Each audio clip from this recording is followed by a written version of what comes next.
सत श्री अकाल, स्वागत है। गौरव शुक्ला मैं हां तुहाडे नाल इस बुलेटिन दे विच गल राकेश टिकैत दी। राकेश टिकैत दे बयान दी जिस तो बाद फसलां खराब हो रही ने। जी हां, पंजाब ते हरियाणा दे विच कई थावां दे उत्ते किसान अपनी खड़ी फसल ही वाह रहे ने। मेहनत दे नाल पाली फसल नूं वाह के मिट्टी दे विच मिला रहे ने। अजिहा राकेश टिकैत दे उस बयान तो बाद हो रहा है जिस दे विच उन्हां ने एक फसल दी कुर्बानी दी गल कही सी। राकेश टिकैत ने कहा कि सरकार इस भुलेखे दे विच है कि किसान 2 महीने बाद फसलों की वाढ़ी दे लई अप्रैल दे विच या मार्च दे एंड दे विच फसलों की वाढ़ी दे लई पिंडां नूं परत जाणगे। जो कि सानू एक फसल की कुर्बानी देनी होगी तो असीं पिछे नहीं हटांगे। हालांकि टिकैत ने कहा कि जे नौबत आई तो एक कदम चुकिया जाएगा, पर किसानों ने इस बयान नूं गलत या कहिए कि अलग मतलब नाल समझिया अते कई थावां तो किसानों के वल्लों फसलां तबाह कीते जाण दीयां खबरां भी सामने आईयां। कुछ तस्वीरां ने, ये तस्वीरां पंजाब दियां ने, हरियाणा दियां ने, फसलों दियां ने जिन्हां दे उत्ते ट्रैक्टर वाहे जा रहे हैं। कणक की फसल सानू सारिआं नूं पता है कि तकरीबन हुण पक्कण कंढे है। फरवरी निकल चुका है ते मार्च के आखिरी हफ्ते दे विच तां वाढ़ी शुरू हो जाती है। अप्रैल दे विच 1 अप्रैल तो तां सरकारी खरीद शुरू हो जाती है। आम तौर पर विसाखी के नेड़े जाके पूरा जिहड़ी शिखरां दे उत्ते वाढ़ी होंदी है। सवाल यह भी है क्योंकि बहुत सारे ने अगेती जे कणक बीजी होंदी है तो 15 मार्च के आसपास भी वाढ़ी शुरू हो जाती है। तो ये तस्वीरां लंबी, दादरी, गोहाना, कैथल, पानीपत, सोनीपत, ये हरियाणा ते पंजाब दी तस्वीरां असीं तुहानूं दिखा रहे हैं जिथे जिहड़े किसान ने उन्होंने अपनी फसल के उत्ते ट्रैक्टर चला दिता। कुर्बानी का जिक्र हो रहा है कि एक फसल की कुर्बानी दी जाएगी, पर राकेश टिकैत ने कहा कि जेकर जरूरत पई, पर इस सब दे विचाले कुछ किसानों के वलों जिक्र कर दिता गया तो उस तो बाद अपनी फसल के उत्ते ट्रैक्टर चला दिता गया। हालांकि किसान आगू ये अपील जरूर करते नजर आए कि अपनी फसल को बर्बाद ना करो, अपनी फसल की साम संभाल करो तो जिवें असीं बेचदे हां अगे मंडियां दे विच उवें ही बेचो।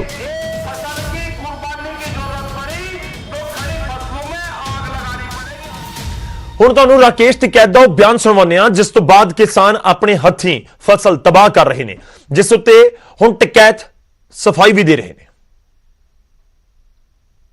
सरकार कह रही है 2 महीने में किसान अपने आप को देगा, फसल की कटाई होगी, किसान गांव चला जाएगा।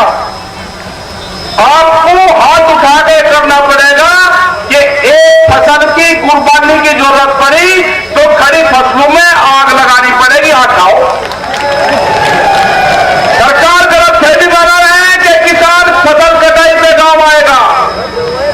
अगर ज्यादा बकवास सरकार ने करी तो कसम खाएगा ये किसान खड़ी फसल में आग लगाएगा। अपनी एक फसल की कुर्बानी देंगे तो 20 साल तक किसान।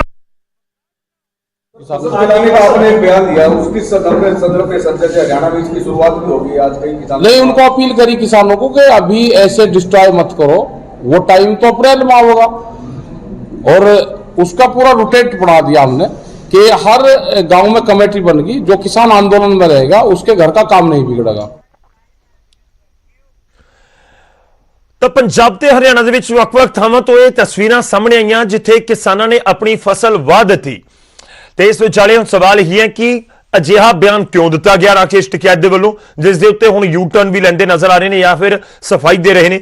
सीधा रुख करते हैं, साडे सहयोगी इस समय साडे नाल जुड़ रहे हैं वीरेंद्रपुरी जींद तो कैथल तो साडे नाल जुड़ रहे हैं, उन्होंने रुख करते हैं। वीरेंद्र, जानना चाहेंगे किसानों का क्या कहना है जिनकी तरफ से अपनी फसल के ऊपर ट्रैक्टर चला दिया गया, आखिर क्यों इस तरह का कदम उनकी तरफ से उठाया गया, क्या कुछ कहना है और राकेश टिकैत के बयान को किस तरह से उन्होंने समझा या समझ रहे हैं किसान?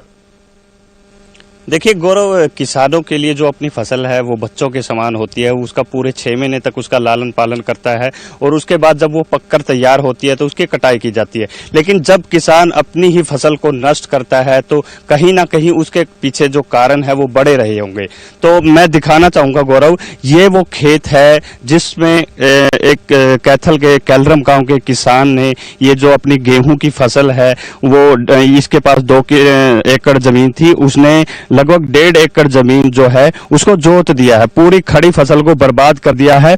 और ये आधा एकड़ जो खाने के लायक जो गेहूं की फसल है वो इसने रखी है ताकि वो अपने परिवार का जो लालन पालन है वो कर सके। वो किसान जो है वो भी हमारे साथ है, वीरेंद्र जो कैलरम के हैं वो हमारे साथ हैं, उनसे पूछते हैं कि उन्होंने इस फसल को क्यों नष्ट किया। वीरेंद्र जी, आपने जो ये फसल जोत दी है क्यों नष्ट किया इसको?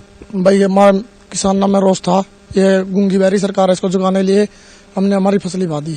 हालांकि राकेश टिकैत के द्वारा ये कहा गया था कि जो बयान मैंने दिया था वो इसलिए दिया था, वो बाद की बात थी, लेकिन अब किसान ऐसा ना करें, वो अपनी फसल को नष्ट ना करें, तो इस पे क्या कहना है? ये हमारा जुनून था। हम सरकार को दिखाना चाहते हैं कि टिकैत साहब के कहने से पहले ही हम ऐसा काम कर सकते हैं, न कि अगजनी करेंगे, उससे पहले हम इसको जोत ही देंगे। तो किसान आंदोलन में किस तरह से सहयोग कर रहे हो? किसान आंदोलन में मेरे कैलरम गांव का 2 महीने से ऊपर वहाँ पे भंडारा चला हुआ है, रसोई ढाबा बाईपास। वहाँ गांव के 100-700 आदमी डेली रहते हैं वहाँ पे।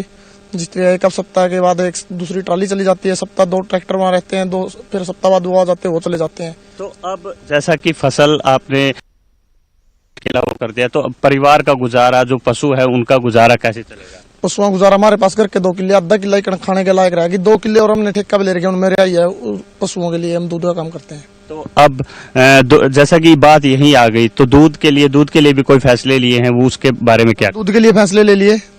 1 मार्च से हम दूध 100 रुपए लीटर देंगे। जितने रुपए लीटर पेट्रोल डीजल हो, इतने रुपए लीटर हमारा दूध जाएगा। बिल्कुल, जैसा गौरव इन्होंने बताया कि परिवार के लालन पालन के लिए उसने जो आधा एकड़ जो जगह है, जो गेहूं की फसल है वो रख ली है, लेकिन 1.5 एकड़ जो फसल है उसको उन्होंने जोत दिया है। इसके अलावा इन्होंने इनके गांव का एक और फैसला है, कुछ युवाओं ने, कुछ किसानों ने ये फैसला लिया है कि जो पेट्रोल डीजल के रेट बढ़े हैं उसी के अकॉर्डिंग वो अपने दूध के रेट भी बढ़ाएंगे, और उसी अनुसार दूध के रेट भी वो 100 रुपए ही करेंगे। गौरव जी बिल्कुल, शुक्रिया विरेंद्र, धन्यवाद साडे नाल जुड़न दे लई, इस पूरी गलबात दे लई। ਤਾਂ ਰਾਕੇਸ਼ ਟਿਕੈਤ ਦਾ ਬਿਆਨ, ਜਿਸ ਦੇ ਉੱਤੇ ਕਿਤੇ ਨਾ ਕਿਤੇ ਇਹ ਜ਼ਰੂਰ ਸਵਾਲ ਚੁੱਕੇ ਜਾਣੇ ਨੇ ਕਿ ਆਖਿਰ ਕਿਉਂ ਫਸਲਾਂ ਦਾ ਨੁਕਸਾਨ ਕਰ ਰਹੇ ਨੇ। ਇਸ ਸਮੇਂ ਸਾਡੇ ਨਾਲ ਫੋਨ ਲਾਈਨ ਤੇ ਜੁੜ ਰਹੇ ਨੇ गुरनाम सिंह चडूनी जी, हरियाणा के बड़े किसान आगू ने। चडूनी साहब, स्वागत है आपका। देखिए, सवाल अब यह है कि राकेश टिकैत के बयान को लेकर चर्चाएं बहुत जबरदस्त तरीके से लगातार हो रही हैं। क्या कहना चाहेंगे जो उनकी तरफ से फसलों को लेकर दिया गया बयान, और उसके बाद बहुत सारी जगह से, हरियाणा में भी पंजाब में भी, लोगों ने अपनी फसल को ही खत्म कर दिया, उसके ऊपर ट्रैक्टर चला दिए? देखिए, ये लोगों में एक तरह से लहर है, जुनून है जी। हम उस जुनून की, उस लहर की कदर करते हैं, लेकिन ये संयुक्त किसान मोर्चे का बयान नहीं था, ये टिकैत साहब का निजी बयान था जी। और उन्होंने भी ये नहीं कहा था कि अपनी फसल नष्ट कर दो जी। उन्होंने तो है कि जैसे किसी को, जैसे कोई तैयारी की बात होती है, वो कही थी कि भैया आप तैयार रहना, हो सकता है हमें ये करना पड़ जाए, क्या आप अपनी एक फसल कुर्बान कर सकते हो? तो लोगों ने इतनी बात के ऊपर अपने फसलें बानी शुरू कर दी जी। तो मेरी बेनती है सभी से, आपके चैनल के माध्यम से मेरी बेनती है कि जब सरकार के सामने कितने लोग यहाँ पे आत्महत्या कर गए हैं जी। 350 बसें हमारी जा चुकी है किसानों की जी, और कितने लोग नौकरी छोड़ के आगे, वो इतने बात से, इतने कुछ करने से सरकार का मन नहीं पसीजा है, तो फसलें बहाने से क्या मन पसीजेगा सरकार का? जी नहीं पसीजेगा। ये कठोर सरकार है, हठधर्मी सरकार है, और लोगों को अपनी फसलें नहीं बानी चाहिए। हाँ ठीक है, अगर नई फसलें बेचनी है सरकार को तो उसको पैदा कर लो, पाल लो, मत बेचो, लेकिन बाने की बजाय तो उसको कहीं गौशाला में दान कर दे, वो भी अच्छा है। लेकिन ऐसे भाई मत बच्चों की तरह पाली हुई फसल है, भाव में आके ऐसा काम ना करें, मेरी ये विनती है। और ये जो है उनका निजी बयान था, और वो भी उन्होंने ये नहीं कहा था कि अब इनको जोतना शुरू कर दो, वो नहीं कहा था उन्होंने जी। नहीं चडूनी साहब, आपको नहीं लगता कि राकेश टिकैत हो या कोई भी नेता हो संयुक्त किसान मोर्चे से जुड़ा हुआ, बहुत संभल कर और बहुत सोचकर, और खास तौर पर जब संयुक्त किसान मोर्चे में बात हो जाए उसके बाद ही कोई स्टेटमेंट दे? आपको लगता है कि ये कहीं ना कहीं बहुत सारे किसानों का नुकसान ही हो गया? अगर फसल के ऊपर ट्रैक्टर चला दिया, उसका फायदा तो किसी को नहीं होगा ना। देखिए वो आवेश में आके कई बार भाषण में आदमी बोल देता है, और उन्होंने भी भाषण में ही बोला, उन्होंने कोई अपील नहीं की किसानों से, उन्होंने भाषण में ही बोला। और भाषण जो होता है वो एक लोगों को मोटिवेट करने के लिए कई बार ऐसा बोल जाते हैं, तो इतना सीरियस उसमें नहीं होना चाहिए। ये कोई मतलब ऐसा आदेश नहीं किया गया कि हाँ संयुक्त मोर्चे ने फैसला ले लिया, या उन्होंने अपनी तरफ से भी कहा कि हमने ये फैसला ले लिया, ये काम कर दो जी। ये ऐसा उन्होंने नहीं कहा, लेकिन उन्होंने जैसे किसानों को जोड़ने के लिए, मोटिवेट करने के लिए इस तरह से बोल दिया, और उसका दल तो फिर चला गया।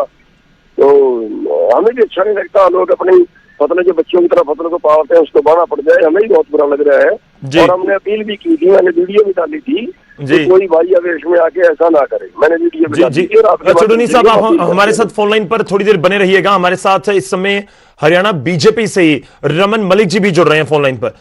रमन जी, आपके एक स्टेटमेंट चाहूंगा, क्योंकि फसलों के ऊपर ट्रैक्टर चला दिए कुछ किसानों ने और राकेश टिकैत के बयान के साथ जोड़कर उसे देखा जा रहा है। भाई, ये तो राकेश टिकैत जी हों या चरूनी साहब खुद हों, उन्हें सोच समझना चाहिए कि उनके कहने और लोगों से जिस प्रकार से आज हरकतें हो रही हैं, तो ये तो नुकसान जो अब किसानों का हुआ है इसकी भरपाई तो इन लोगों को ही करनी चाहिए। क्योंकि कल का एक और बयान राकेश टिकैत जी का आपको बता देता हूं कि उन्होंने ये बयान दिया कि जितने उद्योगपति किसानों के साथ संबंधित कार्य में हैं, जिन्होंने सेलॉस बनाए हो, जिन्होंने भंडारण की व्यवस्था बनाई हो, इन लोगों के जो इंफ्रास्ट्रक्चर है उसको तोड़ दिया जाए, उसको खराब कर दिया जाए, जैसे पहले रिलायंस के खंभे तोड़वाए गए थे। तो मैं ये समझना चाहता हूं कि आपका प्रदर्शन देश में बने संविधान के द्वारा बने कानून के खिलाफ है, जिसके लिए सरकार आपको बोलती है कि आप अपना पक्ष रखें कि इसमें क्या क्या और करना है तो हम करें। लेकिन आप ये उपद्रव और ये तोड़ फोड़ और उसके तरफ ही सबको झोंकते जा रहे हो। तो मैं ये समझना चाहूंगा, चरूनी साहब है, अच्छी किस्मत है मेरी कि चरूनी साहब शायद जवाब दे दें कि जी ये जो आप बार बार काले कानून बोलते हो और जिसको सरकार ने बार बार आपको ये बोल दिया कि जी जो आपको हमने प्रस्ताव दे दिया हम उसको मंजूर करते हैं और वो नहीं चेंज करेंगे, हमने अगर बोल दिया 1.5 साल या 2 साल के लिए स्थगित भी कर देते हैं। अब आप ये बताएं कि जी इसमें काला क्या है, क्योंकि मैं पिछले 2 महीने 3 महीने से राकेश टिकैत जी से भी, चरूनी साहब से भी, संयुक्त किसान मोर्चा के बड़े बड़े नेताओं से पूछ रहा हूँ कि भाई मेरे को भी बता दो इसमें काला कितना है, मैं नहीं देख पा रहा हूं। मैं अगर ऐसा ही है तो मैं भी अपना पद छोड़ के आपके साथ प्रदर्शन में आ जाऊं। चलिए ठीक है, मैं एक रिएक्शन ले लेता हूं। चुड़ूनी जी, अगर आप आवाज मेरी सुन पा रहे हैं तो रमन जी ने कुछ सवाल भी उठाए। इस बीच वो ये भी कह रहे हैं कि फसल की जो भरपाई है अब भरपाई करनी होगी किसान नेताओं को ही, उनकी वजह से फसल बर्बाद की है किसानों ने अपनी। देखिए, मैं रमन जी को पहले तो ये बता देना चाहूंगा कि जो ये कह रहे हैं कानूनों में काला क्या है, आज तक ये बता नहीं पाए। हमने इनको 100 बार बता दिया, अगर 100 बार बताने के बाद 101 बार में फिर कहें कि काला क्या है नहीं बता पाए, तो मैं इनको सबसे पहले तो इनको ये बता देना चाहता हूँ कि जो इन्होंने इन कानूनों के माध्यम से चंद पूंजीपतियों को पावर दे दी है कि वो पूरे देश का भंडारण, पूरे देश का भोजन खरीद के अपने तिजोरी में बंद कर लें, तो क्या भोजन व्यापार होता है क्या? इन्होंने उनको छूट दे दी। 4 साल पहले महाराष्ट्र की सरकार ने दाल में छूट दी थी, रिजल्ट हमारे सामने है। 50 रुपए किलो वाली दाल 200 रुपए किलो में बिकी थी, इन्हीं का राज था जी। और दाल का रिकॉर्ड उठा के देखिए, उस साल में दाल ज्यादा है जब 200 रुपए किलो बिकी है, और उसके पहले साल में दाल कम थी जब 50 रुपए किलो बिकी है। आज प्याज 80 रुपए किलो बिका है। क्या इन्होंने कोई ऐसा कानून बनाया? हमारे से 8 रुपये किलो खरीदा और बेचने वाले खाने वाले तो उन्होंने 80 रुपए किलो बेचा।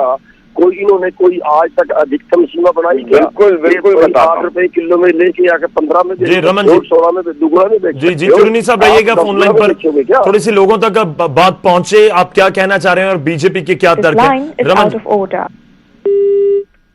रमन जी आवाज आ रही है?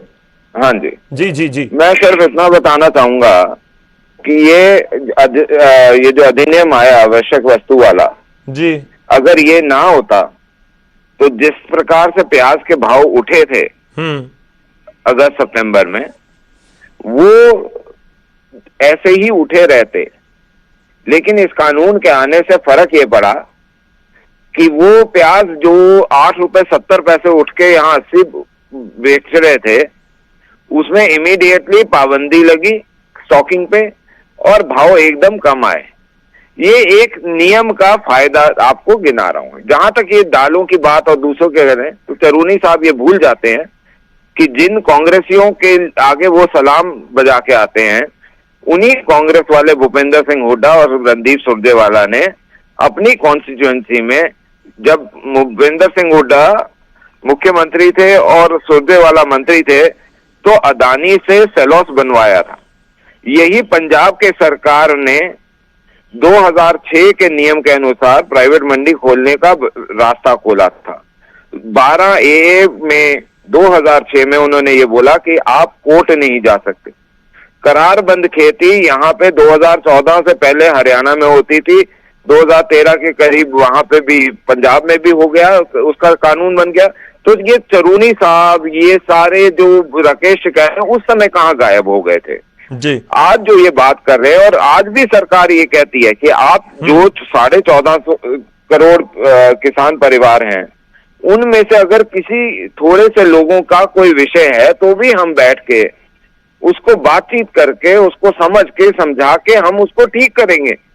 ये उदारवादी सरकार है, ये कोई कांग्रेस की सरकार नहीं है। जो मध्य प्रदेश के अंदर आपको याद होगा कि किस प्रकार से किसानों को इकट्ठा करके गोली मार दी गई थी, 300 राउंड फायर हुए थे, 12 लोग मर गए थे। ये वैसी सरकारें नहीं है साहब। मैं आज भी चरूनी साहब को चलिए रमन जी का एक छोटा सा रिएक्शन मैं आपसे और चाहूंगा। देखिए, फसलें तो बर्बाद हो रही हैं, आप उसके बारे में सरकार क्या सोच रही है? क्योंकि कृषि कानूनों को लेकर यह गतिरोध खत्म होने का नाम नहीं ले रहा है। इस बीच किसान किसी भी वजह से अपनी फसल के ऊपर चला रहे हो। देखिए, 2 एकड़ वाले को अगर 1.5 एकड़ जमीन अपनी ट्रैक्टर के साथ खराब करनी पड़ गई या फसल खराब कर दी, तो वो किस तरह से पूरा साल निकालेगा, 6 महीने निकालेगा, कोई नहीं जानता। सर, ये तो बात वही है कि जिस प्रकार से ये आंदोलन जीवी जो हैं कुछ, और अपने आप को जो किसान नेता बोलते हैं और ऐसी आह्वान करते हैं कि किसान अपनी फसलें खराब कर दे, ये वही बात है कि कुछ लोग आए थे 2016 में, एक आंदोलन खड़ा करा, कुछ बच्चे आज भी कानून व्यवस्था के चलते कोर्ट की और जो कानून की परिधि है उसके अनुसार भुगत रहे हैं जी। ऐसे ही यहाँ पे हो रहा है। तो मैं ये मानता हूं कि जो ये नेता हैं, उनको 200 से ऊपर जो किसान इस आंदोलन के चलते अपने प्राण खो बैठे और जिनका नुकसान हुआ है, उन सबकी भरपाई इन लोगों को अपने आप करनी चाहिए। चलिए, क्योंकि ये इनके आह्वान पे हो रहा है। जी चलिए, शुक्रिया रमन जी, माफी चाहूंगा बीच में रोक रहा हूं, मेरे पास समय खत्म हो चला है। ਤਾਂ ਇੱਕ ਪਾਸੇ ਸਰਕਾਰ ਦੇ ਤਰਕ ਨੇ, ਸਰਕਾਰ ਦੇ ਨੁਮਾਇੰਦੇ ਕਹਿ ਰਹੇ ਨੇ ਕਿ ਕਿਸਾਨ ਆਗੂ ਪੈਸਾ ਦੇਣ, ਜਿਹੜੀਆਂ ਫਸਲਾਂ ਖਰਾਬ ਹੋ ਰਹੀਆਂ ਨੇ। ਗੁਰਨਾਮ ਚੜੂਨੀ ਕਹਿ ਰਹੇ ਨੇ ਕਿ ਸੰਯੁਕਤ ਕਿਸਾਨ ਮੋਰਚੇ ਨੇ ਕੋਈ ਅਜਿਹਾ ਫੈਸਲਾ ਨਹੀਂ ਕੀਤਾ ਫਸਲ ਦੀ ਕੁਰਬਾਨੀ ਵਾਲਾ।